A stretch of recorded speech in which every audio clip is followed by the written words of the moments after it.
कल जो हमने डिस्कस किया था उसको पहले मैं थोड़ा सा समअप कर देता हूँ, फिर आगे बढ़ते हैं। जनक जी ने कुछ सवाल पूछे थे अष्टावक्र जी से कि ज्ञान प्राप्ति कैसे होती है, उसका क्या उपाय है, मेरी मुक्ति किस प्रकार होगी। इसमें एक ऑनेस्टी नजर आएगी इन सवालों में। मेरी मुक्ति किस प्रकार होगी मतलब कि वो देख पा रहे हैं कि मेरा जो माइंड है वो रेस्टलेस है, मेरे अंदर डर है, मेरी लाइफ में कुछ प्रॉब्लम्स हैं at a psychological level. There are problems which I am facing, जिसका मेरे पास में जवाब नहीं है। देन वैराग्य कैसे प्राप्त होता है। वैराग्य को सही से समझना बहुत जरूरी है, क्योंकि इसके जवाब में अष्टावक्र जी ने कहा यदि तुम मुक्ति चाहते हो तो विषयों को विष के समान छोड़ दो। तो लोगों ने क्या किया, ऑब्जेक्ट्स को छोड़ दिया, लोगों को छोड़ दिया, हर चीज को छोड़ दिया। लेकिन यहां पर जो छोड़ने की बात हो रही है वो अंदर से छोड़ने की बात हो रही है, समझ के लेवल पे, ना कि एक्चुअल में बाहर से। तो विषयों को विष के समान छोड़ दो। तो फिर क्या करें, जितने भी ऑब्जेक्ट्स हैं उसको कनेक्ट कर दो, सब कुछ जो भी आप सुबह से रात तक कर रहे हो उसको कनेक्ट कर दो ब्रह्म विद्या से। ब्रह्म मीन्स द अनलिमिटेड। उसको समझने की जो नॉलेज है उसको ब्रह्म विद्या बोलते हैं, उसी को सेल्फ रियलाइजेशन बोलते हैं, उसी को आत्मज्ञान बोलते हैं, उसी को तत्व बोध बोलते हैं, उसी के अलग अलग नाम है। सारे के सारे वेदों में सिर्फ उसी की बात करी जा रही है। जो भी कुछ बताया जा रहा है वो उससे कनेक्टेड है। तो अगर हम उससे कनेक्ट करके चीजों को समझ रहे हैं तो हम सही ट्रैक पे चल रहे हैं। तो इस सबको छोड़ दो। छोड़ दो मतलब समझ के लेवल पे छोड़ दो। और क्षमा, सरलता, दया, संतोष एवं सत्य का अमृत के समान सेवन करो। ये सब क्या है? क्षमा मतलब कि लोगों को माफ करो।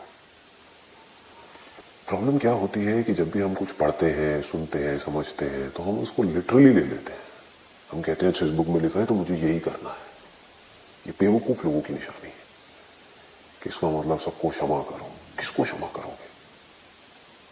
कहां क्षमा करने की बात की जा रही है? अगर कोई आदमी क्राइम करेगा उसको क्षमा करोगे? एक को क्षमा किया तो सारे क्रिमिनल बन जाएंगे, पूरी की पूरी सोसाइटी क्रिमिनल बन जाएगी। तो कहां पर एक्शन लेना है, कहां पर नहीं, ये हमको समझना है। क्षमा कहां करना है? अंदर करना है। बाहर से उसे दंड देना है। हम इसका उल्टा करते हैं। बाहर से अपने आप को अच्छा दिखाने के लिए जो साधु महात्मा टाइप के लोग हैं बाहर से दिखाते हैं नहीं नहीं मैंने तुम्हें माफ कर दिया। लोग भी साधु महात्मा ही क्या और लोग भी मन ही मन उसके बारे में उल्टा सोच रहे हैं सामने वाले के बारे में, और मुंह पर हंस करके उससे बात कर रहे हैं। दिखावा। मन ही मन उससे जल रहे हैं, उसका बुरा चाह रहे हैं, लेकिन बाहर से उसे ऐसे दिखा रहे हैं कि हमसे अच्छा दोस्त तुम्हारा और कोई है ही नहीं, हमसे अच्छा रिश्तेदार तुम्हारा और कोई है ही नहीं, तुम हमारे सबसे खास हो। ये करप्ट लोग हैं। करप्ट लोगों के लिए ये सब नहीं है ये जो अभी हो रहा है। क्षमा मतलब क्या? अंदर से बिल्कुल खाली, किसी के लिए कोई नफरत नहीं, कोई किसी से गिला शिकवा नहीं, कुछ नहीं। उसका जो नेचर है वो कर रहा है, मेरा जो नेचर है मैं कर रहा हूं। वो अगर कुछ ऐसा करेगा जो सबके लिए खतरा होगा या आगे जाकर के एक बड़ी प्रॉब्लम क्रिएट होने वाली है, तो I have to take action no matter what. तो बाहर से मुझे बहुत ही स्ट्रांग रहना होगा, अंदर से बिल्कुल मोम की तरह पिघले हुए, अंदर से कुछ भी नहीं है। गिला शिकवा रखने से क्या होगा? अब ये ब्रह्म विद्या से कैसे कनेक्टेड है? अगर माफ नहीं करोगे तो जिंदगी भर रोते रहो, सोचते रहो उसने मेरे साथ में ऐसा किया, वैसा किया, ये किया, वो किया। तो आप सुनोगे कैसे? मैं बोल रहा हूं, सुनोगे कैसे? जो लिखा हुआ है उसको पढ़ोगे कैसे? वो आपके अंदर जाएगा कैसे? आप तो अपने दुश्मन के बारे में ही सोच रहे हो ना। वहां से फुर्सत मिलेगी तभी तो देखोगे कि क्या सही हो सकता है। सबके साथ बहुत कुछ गलत हुआ है, क्या छोड़ दो, कुछ नहीं पड़ा उससे। अंदर अंदर से, बाहर से जो सही है, जो आपको सही लगता है वो करते जाओ। सरलता मतलब बिल्कुल सिंपल, एब्सोल्युटली सिंपल। चीजों को सिंपल रखो। Do not complicate things in your mind. चीजों को सिंपल रखो, जो चीज जैसी है उसको वैसी देखो। हम अपने माइंड में बहुत तरह की कॉम्प्लेक्सिटीज क्रिएट कर देते हैं, फिर खुद ही उसमें जाकर के फंस जाते हैं। गुस्सा आ रहा होता है लेकिन बोलते हैं कि नहीं मुझे गुस्सा नहीं आ रहा है, मुझे गुस्सा नहीं आ सकता है, मैं तो बहुत स्पिरिचुअल हूं, मुझे गुस्सा नहीं आना चाहिए। ये हम क्या कर रहे हैं, चीजों को कॉम्प्लिकेट कर रहे हैं। गुस्सा आ रहा है, ठीक है आ रहा है, इसका मतलब क्या है, इस बॉडी माइंड के अंदर कोई कमी है? हाँ है, सिंपल हो गया ना। हम क्या करेंगे, नहीं नहीं इसमें कैसे कमी हो सकती है, ये बंदा तो एनलाइटेंड है, ये बंदा तो इतने टाइम से स्पिरिचुअल पता नहीं क्या क्या सुन रहा है, इसे गुस्सा कैसे आ सकता है? क्यों, ये औरों से अलग है क्या? इसकी बॉडी औरों से अलग है क्या? इस पर अगर कोई जलता हुआ लोहे का कुछ आप लगाओगे इसके हाथ पे तो जलेगा नहीं क्या? ये अगर आसमान से गिरेगा तो नीचे नहीं आएगा? क्या लगे, इसके सामने कुछ ऐसा होगा जो उसको पसंद नहीं है तो क्या इसको गुस्सा नहीं आएगा? आएगा ना। तो जब आप इस तरीके से देखते हो तो चीजें सिंप्लीफाइड हो जाती है। अब you are not unnecessarily complicating things. गुस्सा मेरा पार्ट है, इस बॉडी माइंड का पार्ट है। ये सिर्फ इंसानों में नहीं, जानवरों में भी है। जानवरों के बच्चों को आप अटैक करोगे तो गुस्सा आएगा, उनकी हार्ट बीट तेज होगी, वो आपके ऊपर पलट करके अटैक करेंगे, आना भी चाहिए। गलत क्या है, ये थोड़ी बैठ करके तमाशा देखो। तो ये होता है सिंपल रखना चीजों को, यहां पर कोई कॉम्प्लिकेशन है ही नहीं। गुस्सा भी मेरा पार्ट है, मेरे अंदर जितनी भी बुराइयां हैं वो भी मेरा पार्ट है, रहती है, रहने दो, उसमें से कुछ जाती है, जाने दो, तो आप सिंपल हो गए, सरल हो गए। Otherwise you are always struggling. मेरे अंदर वायलेंस है लेकिन वायलेंस नहीं होना चाहिए, लड़ते रहो, उस वायलेंस के आने से और वायलेंस अंदर क्रिएट होगा। गुस्सा आता है ये प्रॉब्लम नहीं है, मेरे अंदर गुस्सा आया और मैं एक बहुत अच्छा इंसान हूं, मुझे गुस्सा नहीं आना चाहिए, ये प्रॉब्लम है। यहां से साइकिल क्रिएट हो रही है ऑफ एक्शन एंड रिएक्शन। गुस्सा आया और चला गया, कोई प्रॉब्लम नहीं है। गुस्सा नहीं आना चाहिए, इस बात पे मुझे गुस्सा आ रहा है, ये गुस्से को एग्रावेट कर रहा है। अब जो गुस्से का कॉज है मैं उसको नहीं देख रहा, अब मुझे इस बात पे गुस्सा आ रहा है कि मुझे गुस्सा क्यों आया। मुझे गुस्सा नहीं आना चाहिए, वो कभी हो नहीं सकता, क्योंकि जिस वजह से गुस्सा आया वो कॉज वहीं का वहीं पड़ा है, उसको मैं नहीं देख रहा हूं। मुझे और गुस्सा आ रहा है, क्यों आ रहा है, नहीं आना चाहिए, अब इसकी वजह से और गुस्सा आ रहा है, साइकिल घूम रही है पूरी की पूरी और ये बढ़ती ही चली जा रही है। Be simple, be straightforward, मतलब कि ढोंग नहीं करना है। क्षमा, सरलता, दया, ये दया क्या है? तो अगर बाहर से आपको किसी को मारना भी पड़ रहा है, आप मार रहे हो, लेकिन अंदर से दिल आपका बिल्कुल सॉफ्ट है, बाहर से बॉडी हार्ड है, एक्शन बड़े लेवल पे हो रहा है, बाहर से मारकाट चल रही है, तो आप दयालु हो, दिल आपका पिघला हुआ है, उसमें आप खुद को देख रहे हो, इसको दया बोलते हैं। संतोष मीन्स कंटेंटमेंट, इसको बोलते हैं कि इससे बड़ी कोई और वेल्थ नहीं है। If you are satisfied with what is, इस दुनिया की प्रॉब्लम क्या है अगर एक लाइन में बोला जाए कि जो है वो किसी को नहीं चाहिए, जो नहीं है उसके पीछे जा रहे हैं, जो है वो कम है और चाहिए, ये सब ट्रैप है। जो भी है, जैसा भी है इस दुनिया में, अच्छा बुरा, वो सबसे आप पूरी तरह से सेटिस्फाइड हो इंटरनली। एक्सटर्नली प्रॉब्लम के सोल्यूशन निकालने की कोशिश कर रहे हो, तो इंटरनली आपको पता है कभी निकाल नहीं सकते, क्योंकि solution is part of the problem, solution is not different from the problem. हमें लगता है कि हम सोल्यूशन निकाल रहे हैं, जो भी कुछ इंसान कर रहा है सोल्यूशन निकालने के लिए, वो सोल्यूशन ही एक्चुअल में अपने आप में प्रॉब्लम है, क्योंकि वो सोल्यूशन निकाल रहा है अपनी लिमिटेड थिंकिंग के अकॉर्डिंग, उसकी लिमिटेड सोच है, not by taking the whole into account. Just looks at a part and tries to find out a solution from his own point of view. और कैसे निकालेगा? तो मेरे लिए सही है, उसके हिसाब से मैं सोल्यूशन निकाल रहा हूं, उसका औरों के ऊपर गलत असर होगा, वहां से एक रिएक्शन शुरू होगा, पूरा का पूरा जो स्ट्रक्चर है वो कॉम्प्लिकेटेड हो जाएगा। यही हो रहा है। तो इंटरनली आप पूरी तरह से सेटिस्फाइड हो सबसे, कुछ भी हो रहा है फर्क नहीं पड़ता, पार्ट ऑफ लाइफ है। चाहे इस नेचर में कुछ सही गलत हो रहा है, चाहे जो इंसान कर रहा है उसमें कुछ सही गलत हो रहा है, पार्ट ऑफ लाइफ है। संतोष एवं सत्य का अमृत के समान सेवन करो सत्य का, मतलब कि सत्य बोलना है, सच बोलना है। ये बड़ा आउट ऑफ फैशन है आजकल ये जो वर्ड है ना, सत्य बोलना है।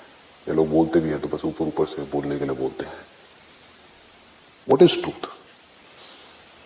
What is truth? जो हमें सच लग रहा है वो सच है, या जो सच है वो सच है? जो लग रहा है वो सच है, या जो है वो सच है? दोनों में जमीन आसमान का फर्क है। मुझे ये सच लग रहा है, लेकिन सच क्या है? तो जो लग रहा है वो सब झूठ है, जो है वो सच है। मुझे लग रहा है कि मैं एक अच्छा इंसान हूं, सच क्या है? अच्छे बुरे की जो डेफिनेशन है उसके अकॉर्डिंग मेरे में कुछ अच्छाइयां भी हैं और बहुत सारी बुराइयां भी हैं। तो सच क्या है कि मैं अच्छा भी हूं और बुरा भी हूं, ये सच है। मुझे लग क्या रहा है कि नहीं मैं बड़ा अच्छा इंसान हूं, क्योंकि पूरी दुनिया कहती है कि मैं बड़ा अच्छा इंसान हूं। आप झूठ में जी रहे हो। सच जो है उसको एज इट इज देखना, वो सच है। जो है उसको बिना किसी बायस के देखना, वो सच है। आगे बढ़ते हैं। अब वो बता रहे हैं, अष्टावक्र जी जनक जी को बता रहे हैं कि तुम क्या हो। क्यों बता रहे हैं? क्योंकि वो अपने आप को कुछ और समझ रहे हैं, इसीलिए बताने की जरूरत है। जनक जी पूछ क्यों रहे हैं? क्योंकि उनको क्लियर नहीं है मैं क्या हूं। क्लियर होता तो पूछते ही क्यों? तो वो जो खुद को समझ रहे हैं, अष्टावक्र जी ने उस सबको एक एक करके नकार दिया कि तुम ये भी नहीं हो, ये भी नहीं हो, ये भी नहीं हो। तुम ना पृथ्वी हो, ना जल हो, ना अग्नि हो, ना वायु हो और ना ही आकाश हो। मुक्ति के लिए तुम अपने आप को इन सब का चित्त स्वरूप साक्षी समझो। तुम ना पृथ्वी हो। क्या हमारी बॉडी पृथ्वी की नहीं बनी है? तो इसका मतलब क्या है, इंप्लाइड क्या है? तुम बॉडी नहीं हो, जल नहीं हो, ये बॉडी जल की बनी है। अगेन तुम बॉडी नहीं हो, क्योंकि घूम फिर के जो आइडेंटिफिकेशन आती है वो हमारी इस बॉडी के साथ नहीं आती है। यही बंधन है। हम अपने आप को ये बोल रहे हैं, यही तो प्रॉब्लम है। अगर हम अपने आप को नेचर बोलते हैं तो वहां पर कोई प्रॉब्लम ही नहीं है। फिर तो नेचर में जो कुछ भी है वो सब मैं हूं। हम नेचर नहीं बोलते अपने आप को, हम अपने आप को एक क्रिएशन नहीं बोलते हैं, हम अपने आप को बॉडी बोलते हैं। तो वो क्या कह रहे हैं एक एक करके, ना जल हो, ना अग्नि हो, ना वायु और ना ही आकाश हो। सब कुछ ही छूट गया, क्या बचा? कुछ भी नहीं। इसके बाहर और क्या है? अगर कहीं भी कोई भी ऑब्जेक्ट है तो स्पेस में ही तो होगा। उन्होंने तो स्पेस को ही रूल आउट कर दिया। मुक्ति के लिए तुम अपने आप को इन सब का चित्त स्वरूप साक्षी समझो। चित्त स्वरूप साक्षी, what do we mean by chitta swaroop? स्वरूप मतलब स्वयं का रूप, दैट मीन स्वरूप। इसको बोलते हैं, दो तरह की दृष्टि होती है इसमें। एक होती है अध्यारोप दृष्टि, एक होती है स्वरूप दृष्टि। मतलब कि एक जो हम बोल रहे हैं किसी भी चीज के बारे में, और एक जो वो एक्चुअल में है। एक मिट्टी की गुल्लक है, उसको हम गुल्लक बोल रहे हैं, जबकि एक्चुअल में गुल्लक कहां है? छू के दिखाओ। जैसे ही आप उसको टच करोगे तो आपको गुल्लक नहीं मिलेगी, मिट्टी मिलेगी। तो वो एक्चुअल में है मिट्टी, लेकिन उसके ऊपर हमने आरोप लगा दिया है, अध्यारोप। आरोप, जैसे आरोप लगा देते हैं ना, झूठा इल्जाम लगा दिया है। जो सच नहीं है उसको आरोप बोलते हैं। आरोपित मतलब कि वो है एक्चुअल में मिट्टी, उसको हम बोल रहे हैं गुल्लक। बोल रहे हैं गुल्लक, ये भी प्रॉब्लम नहीं है। समझ रहे हैं गुल्लक, ये प्रॉब्लम है।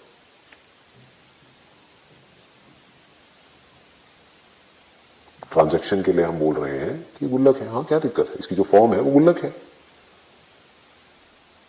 तो तुम अपने आप को इन सब का चित्त स्वरूप साक्षी समझो। व्हाट इज चित्त? स्वरूप का मतलब तो हमको समझ आता है। चित्त स्वरूप मतलब ये सब जो कुछ भी है, पृथ्वी है, जल है, अग्नि है, वायु है, आकाश है, और इस सब में जो कुछ भी है, उस सब का जो स्वरूप है, जैसे अगर ये सब एक घड़े के जैसा है तो उस घड़े का स्वरूप क्या है? मिट्टी है। इन सब का चित्त स्वरूप साक्षी समझो। चित्त स्वरूप मतलब चित्त मीन्स कॉन्शियसनेस, अवेयरनेस, लाइफ। मतलब वो क्या कह रहे हैं, इस सब का जो स्वरूप है, धरती का भी, जल का भी, अग्नि का भी, वायु का भी, आकाश का भी, मतलब कि वो जो एक्चुअल में है, धरती का एक्चुअल स्वरूप क्या है अगर वायु नहीं है तो, अगर एक लेवल तक हम जाए तो वायु का स्वरूप एक्चुअल में क्या है अगर आकाश नहीं है तो उसका भी जो एक्चुअल में जो स्वरूप है, जो आकाश एक्चुअल में है, वो नहीं जो दिख रहा है स्पेस, क्योंकि ये तो कम ज्यादा दिखता है इंस्ट्रूमेंट्स के अकॉर्डिंग। कभी स्पेस कम दिखता है, कभी ज्यादा दिखता है, रिलेटिव। जो एक्चुअल में इसका जो स्वरूप है, दैट इज चित्त, मतलब कि कॉन्शियसनेस। मतलब कि जो कॉन्शियसनेस है वो सिर्फ लिविंग बीइंग्स में नहीं है, वो सब में है। धरती में भी है, जल में भी है, अग्नि में भी है, वायु में भी है, आकाश में भी है। ऐसा कुछ नहीं है इस पूरी क्रिएशन में जिसमें लाइफ ना हो, क्योंकि इस सब का स्वरूप क्या है? स्वरूप मतलब इसको अगर सटलेस्ट वे में देखोगे तो वो क्या है? That is consciousness, that is life. तो इस सब में लाइफ है। कहीं ये लाइफ मैनिफेस्ट हो जाती है कंडीशंस की वजह से, कहीं नहीं होती।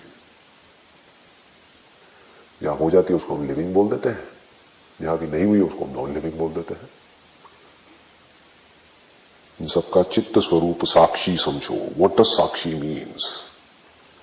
साक्षी डज नॉट मीन मियर ऑब्जर्वेशन, जो लोग समझते हैं मैं देख रहा हूं ये साक्षी है ना जी।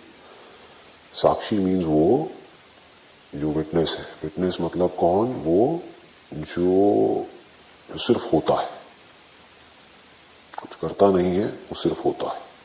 जैसे कि इस रूम में जो कुछ भी हो रहा है उसका विटनेस कौन है? स्पेस है। रूम बन गया, मिट गया, उसमें से चेयर्स आ गई, चली गई, चेयर को हमने तोड़ दिया, जोड़ दिया, what ever it is. Space के ऊपर उस सबका क्या असर हो रहा है? तो स्पेस कौन है? साक्षी। इस बिल्डिंग के बनने से पहले भी यहां पर स्पेस था, अभी भी स्पेस है, बाद में भी स्पेस रहेगा। तो स्पेस क्या हुआ इस कॉन्टेक्स्ट में? साक्षी हुआ। आपने आंख खोली, आपको स्पेस दिखने लग गया। आंख बंद करी, स्पेस दिखना बंद हो गया। स्पेस दिख रहा है आंख खोलने पर, बंद करने पर स्पेस नहीं दिख रहा है, ये सब भी मैं जान रहा हूं ना।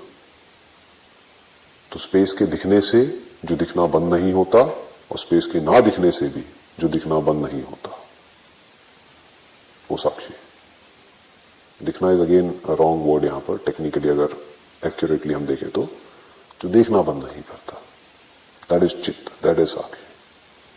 देखना जिसका की बेसिक नेचर है, होना जिसका की बेसिक नेचर है। स्पेस दिख रहा है वो जानता है, स्पेस नहीं दिख रहा है आंखों के बंद करने पर वो जानता है। सपना आया वो देख रहा है, सपना नहीं है वो देख रहा है। गहरी नींद आई वो देख रहा है, लेकिन गहरी नींद में कुछ दिख नहीं रहा है तो कोई रिकॉर्डिंग नहीं हो रही है, कोई मेमोरी नहीं है।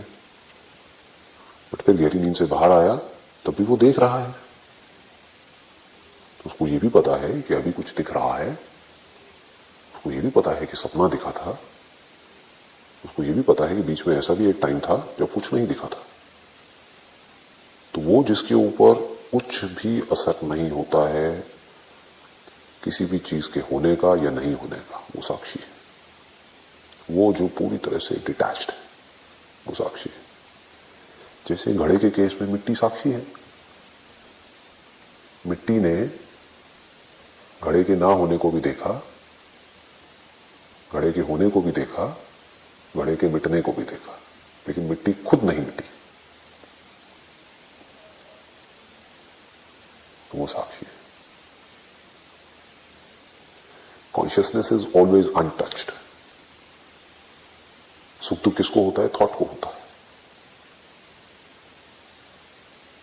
कॉन्शियसनेस को नहीं होता है, लाइफ को नहीं होता है।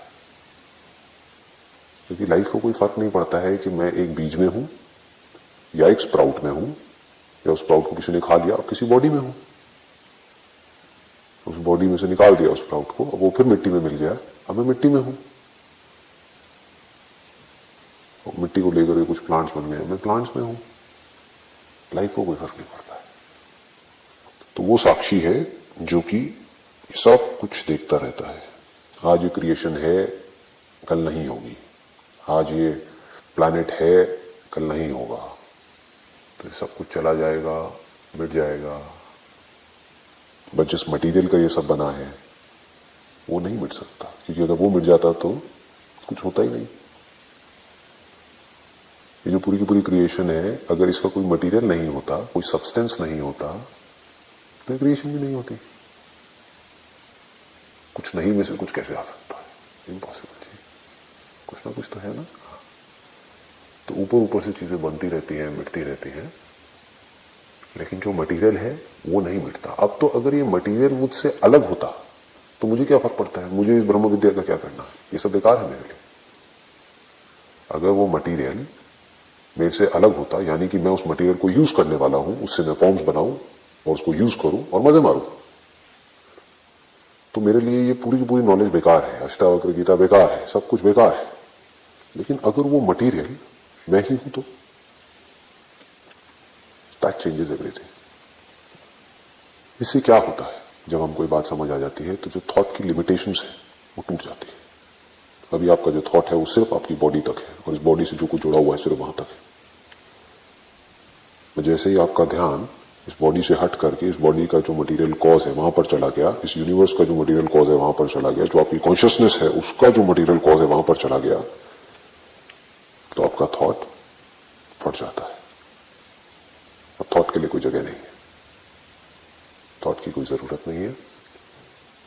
ऊपर ऊपर से काम करने के लिए है, बट लिमिटेशन सारी खत्म हो गई।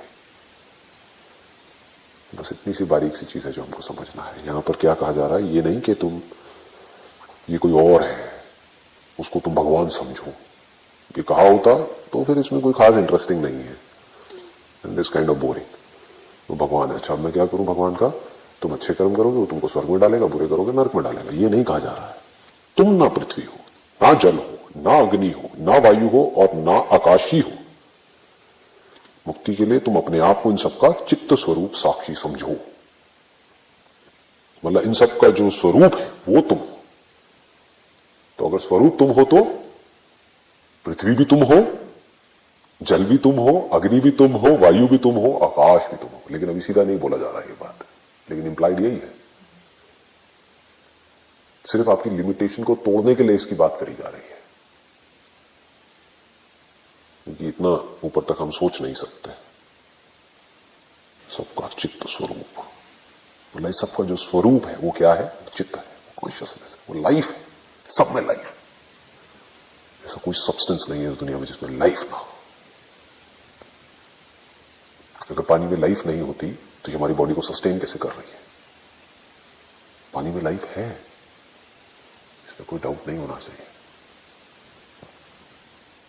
अपने आप को, यहां पर जो इंपॉर्टेंट बात है समझने वाली, अपने आप को, मुक्ति के लिए तुम अपने आप को, भगवान को नहीं, दूसरों को नहीं, दुनिया को नहीं, अपने आप को इन सब का चित्त स्वरूप साक्षी समझो।